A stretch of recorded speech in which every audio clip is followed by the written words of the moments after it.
जय श्री कृष्णा। प्रणाम भक्तजनों।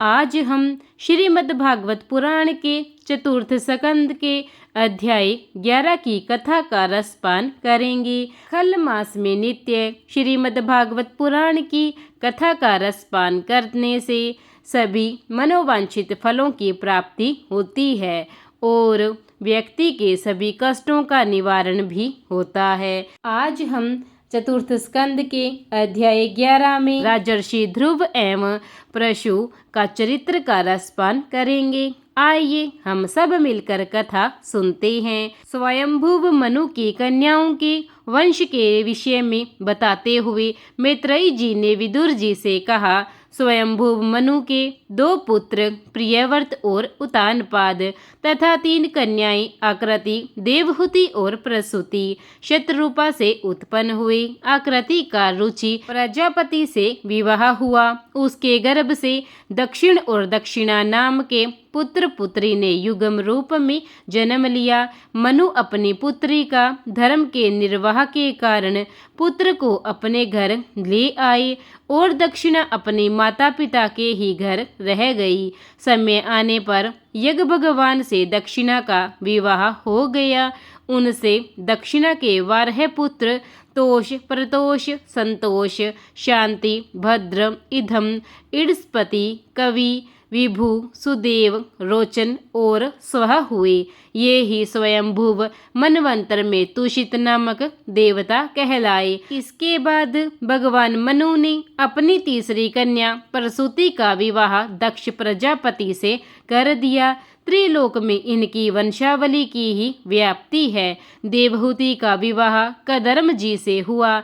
उनसे उत्पन्न 9 कन्याओं का विवाह 9 ब्रह्म ऋषियों से हुआ।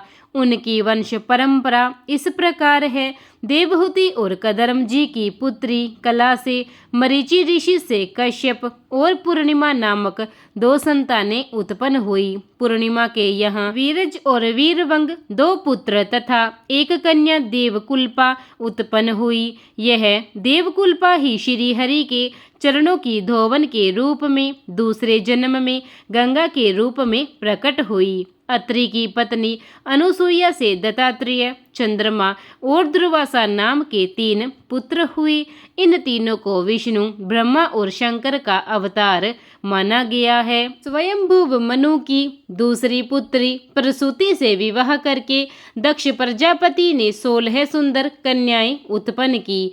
इनमें 13 कन्याओं का धर्म से, शेष 3 का अग्नि, पितृगण तथा शंकर से विवाह किया गया और दक्ष की पुत्री सती से महादेव जी की कोई भी संतान नहीं हुई, क्योंकि सती ने अपना शरीर दक्ष यज्ञ में त्याग दिया था।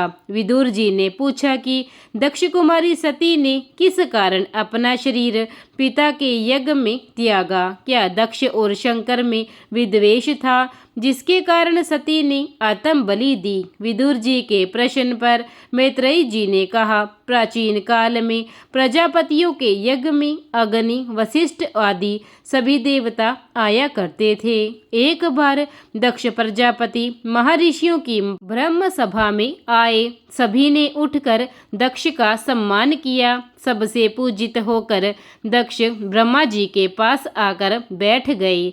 वहां उन्होंने पहले से बैठे महादेव को अपने सम्मान में उठते न देखकर उनकी निंदा की और उन्हें अशिष्ट कहा तथा 11 देवों के साथ यज्ञ भाग प्राप्त न होने का श्राप देकर दक्ष जी वहां से चले गए। महादेव जी अविचल भाव से सब कुछ देखते रहे, पर उनके अनुयायी नंदी को ये बातें सहन नहीं हुई। नंदी ने क्रोधित होकर दक्ष को श्राप दे डाला कि उन्हें तथा उनके समर्थकों को तत्व ज्ञान प्राप्त नहीं होगा और वे कर्मकांड तथा भौतिक सुखों के पीछे भटकते रहेंगे। नंदीश्वर द्वारा सभी ब्राह्मणों का अपमान होने पर महर्षि भृगु क्रोधित हो गए और उन्होंने सभी शिव भक्तों को शास्त्र विरोधी और पाखंडी होने का श्राप दे दिया। यह सुनकर शिव जी दुखी होकर अपने अनुयायियों सहित वहां वहाँ से चल दिए। वहाँ जितने भी ऋषि उपस्थित थे उन्होंने यज्ञ संपन्न किया और पूर्ण होने पर अपने अपने स्थान पर चले गए। कुछ समय बीतने पर ब्रह्मा जी ने दक्ष को समस्त प्रजापतियों का राजा बना दिया। इससे दक्ष घमंडी हो उठा और ब्रह्म ऋषियों का तिरस्कार करने लगा। इस भावना से प्रेरित होकर उसने वाजपेयी और बृहस्पति यज्ञ किया। उस हवन में सारे देवता पितृ पत्नियों के सहित आमंत्रित किए गए। जब ये सारे देवता आकाश मार्ग से यात्रा करते हुए आ रहे थे तब सती को पता चला कि उसके पिता के यहाँ एक यज्ञ हो रहा है। सती ने इस अवसर पर अपने पिता के घर जाकर यज्ञ में सम्मिलित होने और अपने माता पिता तथा बहनों से मिलने की इच्छा व्यक्त करते हुए महादेव जी से जाने की आज्ञा मांगी। परंतु भगवान शंकर को दक्ष का व्यवहार याद हो आया। उन्होंने सती से कहा कि पिता के घर पुत्री का बिना बुलाए जाना कोई बुरी बात नहीं है, लेकिन जहाँ पर प्रेम के स्थान पर द्वेष पैदा हो गया हो वहाँ परिस्थिति अलग हो जाती है। तुम्हारे पिता ने तुम्हारे प्रति प्रेम का भाव रखते हुए भी मेरे प्रति वैर का भाव रखा है, इसलिए तुम्हारा इस तरह वहाँ जाना ठीक नहीं। तुम्हारे पिता ने हमें निमंत्रित भी नहीं किया है। शंकर के इस कथन को सुनकर सती व्याकुल हो गई। शंकर जी ने उनकी स्थिति देखकर उनके साथ कुछ गण कर दिए और उनकी जाने की सारी व्यवस्था कर दी। अपने पिता के घर पहुंचकर सती ने देखा कि यज्ञशाला सभी देवी देवताओं से भरी हुई है। अनेक ऋषि और ब्रह्म ऋषि वहां आए हुए हैं। दक्ष ने सती की अवहेलना की, इसलिए अन्य सगे संबंधियों ने भी उसे बहुत मान नहीं दिया। माँ ने उसे गले अवश्य लगाया, लेकिन प्यार का अनुभव नहीं होने दिया। सती ने यह भी देखा कि यज्ञशाला में अनेक देवी देवताओं का भाग विद्यमान है, लेकिन शंकर का भाग कहीं भी नहीं है। इसलिए भी उन्हें बहुत क्रोध आया और उन्होंने भरी सभा में अपने पिता को बुरा भला कहना शुरू कर दिया। उनके पिता ने भी कोई ध्यान नहीं दिया। सती ने कहा कि भगवान शंकर सर्वहारा है और सबको सम्मान देखने वाले, किसी के साथ वेर न करने वाले हैं और सारे मंगल विधान उन्हीं से है। इसलिए भगवान शंकर को यज्ञ का भाग न देना अहंकार के अतिरिक्त और कुछ नहीं है। सती ने आगे कहा कि मैं शिव की निंदा करने वाले पिता से उत्पन्न इस शरीर को नहीं रखना चाहती और आप जैसे दृष्ट बुद्धि से संबंध के कारण मुझे लज्जा आती है। उन्होंने अपनी योग साधना के द्वारा अपने अंगों से ही अग्नि और वायु को इस रूप में पैदा किया कि वे जलने लगी। जब शिवजी ने नारद जी से यह सुना कि दक्ष ने सती का अपमान किया है और इसलिए उसने प्राण त्याग दिए हैं, तो शिवजी को बहुत क्रोध आया। उन्होंने अपनी जटा उखाड़कर जैसे ही पृथ्वी पर पटकी, वैसे ही 1000 भुजाओं वाले काले वर्ण का तेजस्वी विकराल दैत्य पैदा हुआ। उसका नाम वीरभद्र था। शिवजी ने वीरभद्र को अपने गणों का सेनापति बनाया और दक्ष का विध्वंस करने के लिए आदेश दे दिया। वह वीरभद्र त्रिशूल लेकर अनेक गणों के साथ शोर मचाता हुआ हवन कुंड के मंडप की ओर दौड़ा। शिवजी के गण इस प्रकार से धूल उड़ाते हुए चल रहे थे कि उनसे सारा आकाश अंधेरे में भर गया। वीरभद्र ने यज्ञशाला में प्रवेश करके उसे घेर लिया और यज्ञ को नष्ट कर दिया। उसने तमाम यज्ञ कुंडों को तोड़कर यज्ञ वेदी को अपवित्र कर दिया। मणिमान ने भृगु ऋषि को, वीरभद्र ने प्रजापति दक्ष को, चांडिश ने पूषा को तथा नंदीश्वर ने भग देवता को बंदी बना लिया। ऋषि भृगु की दाढ़ी मूछ भी नोच ली गई। यह इसलिए किया गया क्योंकि उन्होंने अपने मूंछों को ऐंठते हुए महादेव जी का उपहास किया था। भृगु देवता को पृथ्वी पर पटक कर उसकी आंखें निकाल ली गई क्योंकि उसने अपने नेत्रों से संकेतों के द्वारा दक्ष को महादेव जी के अपमान के लिए प्रेरित किया था। वीरभद्र ने पूषा के दांत तोड़ दिए क्योंकि वह मुक्त रूप से हंसा था।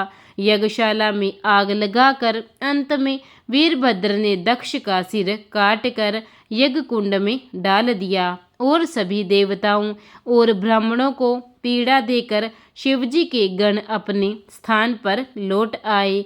जब देवता लोग पराजित और बहुत व्याकुल हो गए तब उन्होंने ब्रह्मा के पास आकर अपनी दुर्गति का वर्णन किया। ब्रह्मा जी ने कहा, जो कुछ भी शिवजी के गणों ने किया है वह उचित है। शिवजी की प्राप्ति के बिना आप अपना प्राप्य कैसे ले सकते हैं? शिवजी के पास कोई निमंत्रण नहीं आया, इसलिए विष्णु जी निमंत्रित होने के बाद भी दक्ष के यज्ञ में नहीं गए। ब्रह्मा जी ने देवताओं को परामर्श दिया कि वे भगवान शंकर की ही शरण में जाएं। देवता लोग कैलाश पर्वत पर आए। ब्रह्मा जी भी उनके साथ आए। वहां पर एक वटवृक्ष के नीचे बैठकर सिद्धासन में भगवान शिव नारद जी और सनातन ब्रह्म तत्व का उपदेश दे रहे थे। ब्रह्मा जी को आया हुआ देखकर शिव जी ने उनको प्रणाम किया और अन्य देवताओं ने शंकर जी को प्रणाम किया।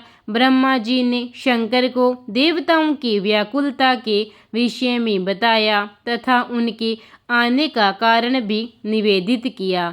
ब्रह्मा जी ने शिव जी को यज्ञ का भाग पाने का अधिकारी घोषित करते हुए शिव जी से यह प्रार्थना की कि वह मरे हुए दक्ष को जीवित कर दे और जिन देवताओं महर्षियों की जो इंद्रियां क्षतिग्रस्त हुई है उन्हें वापस किया जाए। देवताओं को भी स्वस्थ किया जाए जिससे यज्ञ पूरा हो सके। ब्रह्मा जी ने कहा कि मैं आज से ही यह नियम बनाता हूँ कि यज्ञ का उच्छिष्ट भाग आपका होगा और वही दक्ष के यज्ञ का प्रारंभ होगा। देवताओं की प्रार्थना पर ध्यान देकर भगवान शंकर यज्ञशाला में चलने के लिए तैयार हो गई। जब वे वहां गए तो देव यज्ञ फिर से प्रारंभ हुआ और शिवजी के कहने के अनुसार दक्ष फिर से जीवित हो उठा। भगवान शिव के दर्शन करके उसका मन स्वच्छ हो गया।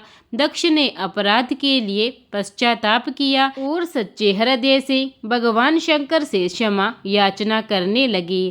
फिर भगवान शंकर की अनुमति लेकर उसने यज्ञ प्रारंभ किया। सबसे पहले भूत पिशाचों के संसर्ग से उत्पन्न दोष की शांति के लिए जैसे ही दक्ष ने भगवान विष्णु का ध्यान किया और पुरोडास नामक चरु की हवि दी, वैसे ही भगवान विष्णु वहां प्रकट हो गए।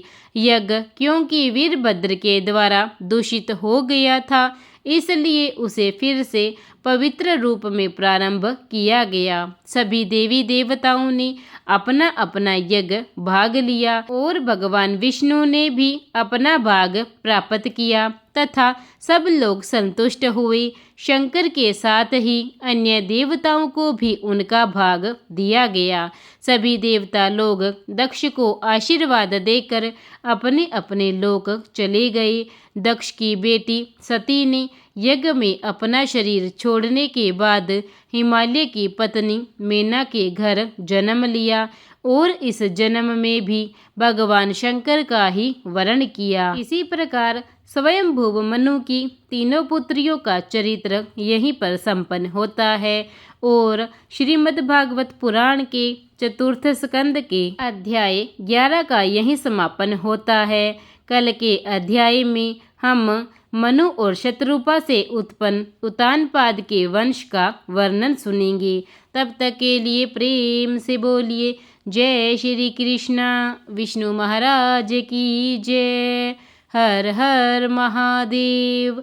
प्रिय भक्तजनों, अगर आपको मेरी यह कथा अच्छी लगी हो तो इसे लाइक कीजिए, शेयर कीजिए और मेरे चैनल को सब्सक्राइब करना ना भूलें। धन्यवाद।